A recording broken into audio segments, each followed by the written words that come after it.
अब हम इजराइल के खिलाफ तैयार हो रहे इस्लामिक देशों के नेटो यानी मजबूत सैन्य गठबंधन का विश्लेषण करेंगे, जिसकी मांग तेजी से होती है। यानी दुनिया में इस्लामिक देश मिलकर एक ऐसी सेना तैयार करने का प्लान बना रहे हैं जो इस्लामिक देशों के हितों की सुरक्षा करेगी। इस्लामिक देशों पर हमला करने वाले देशों खासतौर से इजराइल का मिलकर मुकाबला करेगी। तो एक दो नहीं, 50 से ज्यादा इस्लामिक देश इस पर मंथन कर रहे हैं। और हम जो आपको तस्वीर दिखाने जा रहे हैं वो तस्वीर, ये तमाम वो इस्लामिक देश हैं जो एकजुट हुए, एक जगह मिले दोहा में, कतर में, और इन सब की जो मंशा और नीयत थी वो नेटो की तरह एक पूरी दुनिया की मुस्लिम आर्मी तैयार करने की थी। एक ऐसी आर्मी जो भी कोई भी मुस्लिम देश पर अगर कोई देश हमला करता है तो ये सब मिल करके अपनी सेना को इकट्ठा करेंगे और उस देश पर हमला कर देंगे।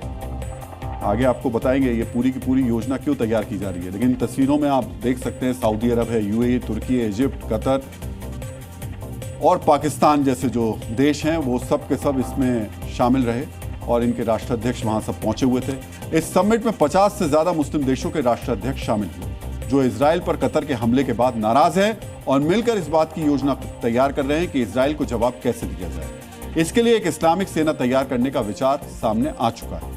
आज आपको जानना चाहिए किस तरह संभावित इस्लामिक नेटो मिडिल ईस्ट की रणनीति को पूरी तरह बदल सकता है।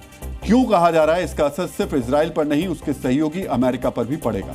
आज आपको यह भी जानना चाहिए अगर दुनिया के ताकतवर मुस्लिम देश मिल गए तो क्या इनकी सेना दुनिया के सबसे बड़े और ताकतवर सैन्य गठबंधन नेटो से भी ज्यादा मजबूत हो जाएगी। क्या इस गठबंधन के बनने के बाद इजराइल फिर कभी किसी मुस्लिम देश को नहीं धमका पाएगा?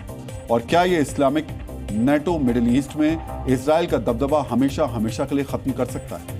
इस खबर में सबसे पहले आप समझिए इस्लामिक सेना का विचार आखिरकार आया कहां से और कौन कौन से इस्लामिक देश इस विचार के साथ आगे बढ़ने को तैयार हैं। तो इजराइल पर कतर के हमले के बाद सभी बड़े और ताकतवर इस्लामिक देशों ने इसे कतर की संप्रभुता पर हमला बताया। लेकिन अमेरिकी सेना की कतर में मौजूदगी के बावजूद जिस तरह यह हमला हुआ उससे अमेरिका की सुरक्षा छतरी में खुद को सुरक्षित समझने वाले प्रभावशाली अरब देशों का आत्मविश्वास हिल गया। इन देशों में इस हमले के बाद अमेरिका की प्रतिक्रिया को इजराइल के खिलाफ बहुत नर्म पाया गया, जिससे इन ताकतवर देशों को लगने लगा कि आज कतर पर हमला हुआ है तो कल उनकी बारी भी आ सकती है और अमेरिका उनके हितों की रक्षा नहीं कर पाएगा। इसके बाद मिस्र ने इस्लामिक सेनाओं के गठबंधन बनाने के विचार को फिर से अरब देशों के सामने रख दिया।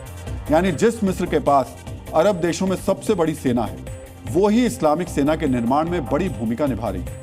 मिस्र ने इस्लामिक नेटो बनाने का जो प्रस्ताव रखा है वो न केवल अरब देशों की सुरक्षा को मजबूत करने के लिए है बल्कि ये संभावित इस्लामिक सैन्य गठबंधन इजराइल के खिलाफ एक सामूहिक सैन्य प्रतिक्रिया के लिए भी तैयार किया जाएगा।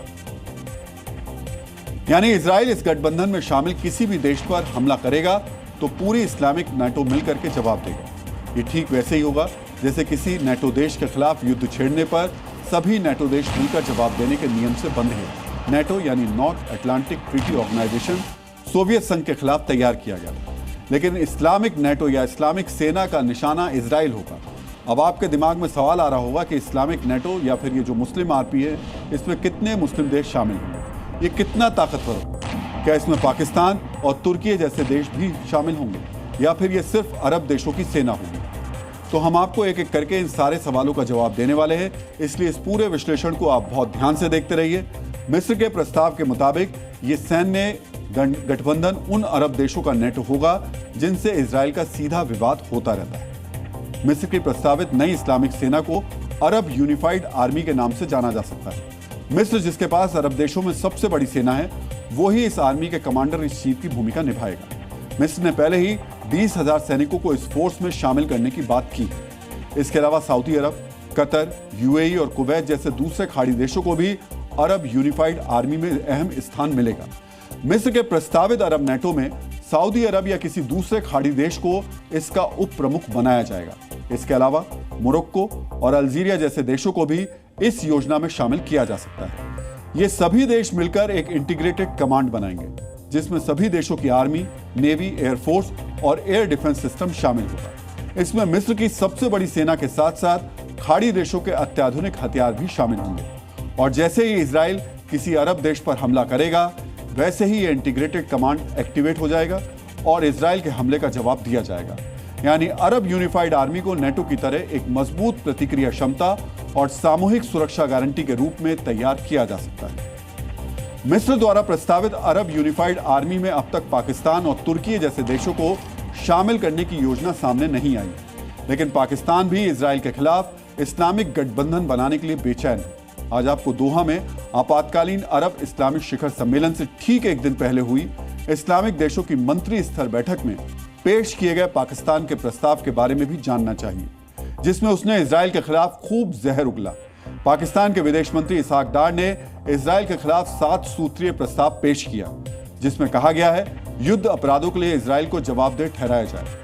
इजराइल के खिलाफ ज्वाइंट अरब इस्लामिक टास्क फोर्स का गठन हो, यानी मिस्र अगर अरब यूनिफाइड आर्मी की बात कर रहा है तो पाकिस्तान अरब इस्लामिक टास्क फोर्स की बात कर रहा है, जिसमें अरब देशों के अलावा दूसरे ताकतवर मुस्लिम देशों की सेना भी शामिल हो। पाकिस्तान इजराइल की संयुक्त राष्ट्र सदस्यता भी निलंबित करवाना चाहता है। इसके अलावा पाकिस्तान ने सभी इस्लामिक देशों की ओर से इजराइल के खिलाफ दंडात्मक उपाय लागू करने की बात कही है, यानी इजराइल पर प्रतिबंध लगाने को कहा है। इसी के साथ पाकिस्तान के प्रस्ताव में संयुक्त राष्ट्र सुरक्षा परिषद के जरिए कैदियों की अदला बदली, गाजा में स्थायी युद्ध विराम, लोगों तक बेरोकटोक मानवीय पहुंच और 2 स्टेट सॉल्यूशन से फिलिस्तीन मुद्दे को हल करने की बात भी शामिल है।